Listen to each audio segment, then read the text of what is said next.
Okay, so we are doing the second question about how Hertzen uses personification in these passages to represent Janie's inner thoughts. And so first off, we want to start off with what personification is, and it's when an object is used is how would you say? Well, you give it human-like characteristics, kind of. You give an inanimate object Yes. person-like qualities. Yes. Okay. So we'll start with the first passage, which was on page 1. It's about the ships at a distance. And so I think that this is Janie is the ship, and she's at the horizon forever because men are always trying to reach her and get to her. And his dreams mocked to death by time. I think that represents all of the men that were with her, married to her, because their dreams of being with her they all died over time. Yeah.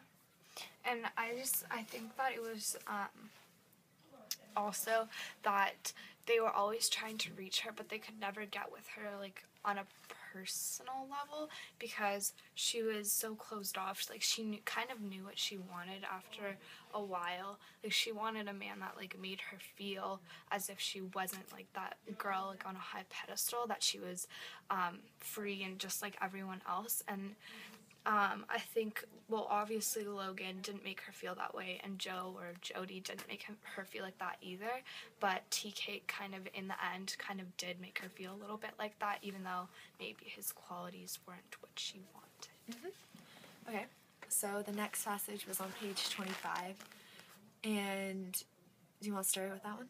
Yeah, sure. So it's, like, about the blooming tree and the pollen and all of that. So, I think it was really interesting when it said, like, let's see. The familiar people and things had failed her, so she hung over the gate and looked up the road towards way off.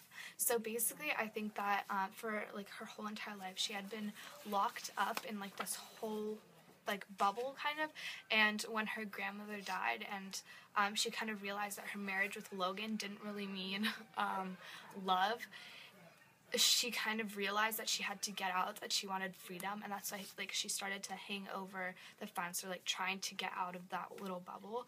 And again, like, with Joe, he was kind of the first thing that she saw, and she thought that was, like, freedom, and then she really she kind of, like, started to run after that, so they ended up getting married, and that's that. Yeah, I think that also this passage is, I think this is from the beginning of the book where she hasn't even met any of them, or from the beginning of the book where she's telling Phoebe about her story, because it says she knew now that marriage did not make love, and so I think this is her reflecting on that, and she realized that marriage is like a thing, and love is an experience, I feel like, and so she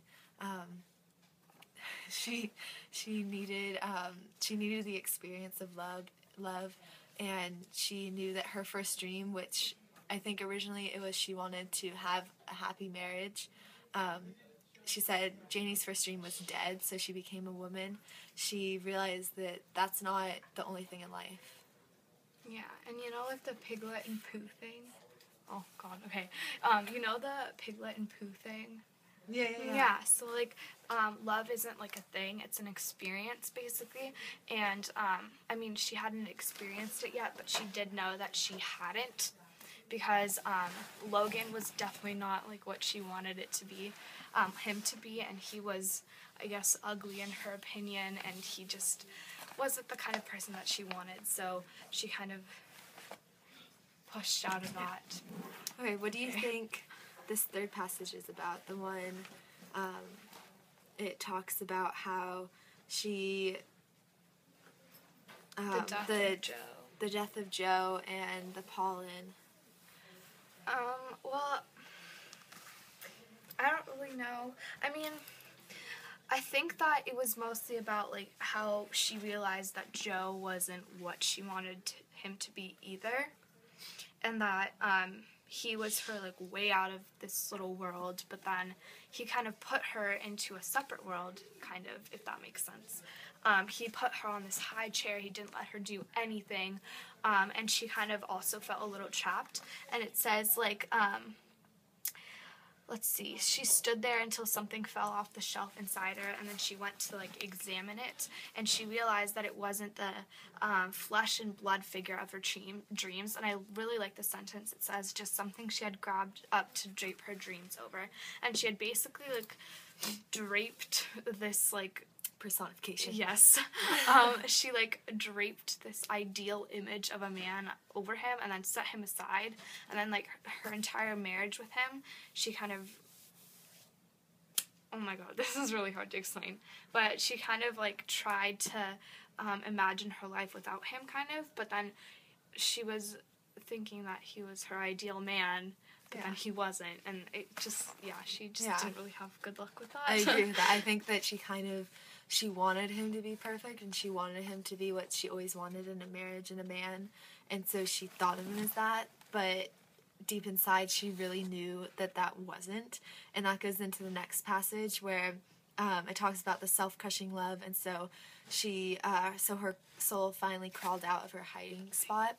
And this talks about that she felt something deep inside for tea cake. This is the first time that she actually felt good and a feeling for someone. And so she finally let herself out, and she let herself be who she wants to be. Yeah. And I think that, like, all the other men that she had, like, seen or, like, been with in her life, they didn't really treat her as a common person. And that's kind of what she wanted, I think, for a lot of her life. So I think that he made her feel that way, so that's why she was more comfortable with him, and she kind of experienced that love that she had never experienced before. So yeah, and so I guess we should go on the last one. So this is at the very last page of the book, and it's after Tea Cake died, and Janie kind of realizes and is okay with his death. And I think it's her taking in all of what's happened and just like realizing that it's all right, and she's okay with it, and she's happy with how her life has gone. And she called her soul to come and see. I think she finally brought herself in, and she was one person finally. Do you think? Yeah, I think so. I feel like she kind of like realized who she was after Tea Cake died. Like she finally got her We have to argue on something, remember? Oh, yeah. Go. Say something. I mean, I don't know. I feel like she, I'll say something, I mean, I don't know. I feel like she found herself after she died. Yeah. After he died, sorry. And, I don't know. I feel like he kind of, she kind of found herself through, like, her failures with everyone else. Yeah. I feel like maybe at the end of the book she might have died, because a lot of this is talking about that, like, she brought in her meshes, she brought in her soul, she draped it over her shoulder. It's like she's letting go of everything and just resting. I guess, yeah. I just feel like I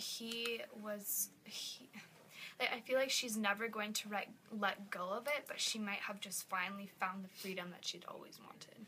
Okay. Okay, so that's basically it. Yeah, okay.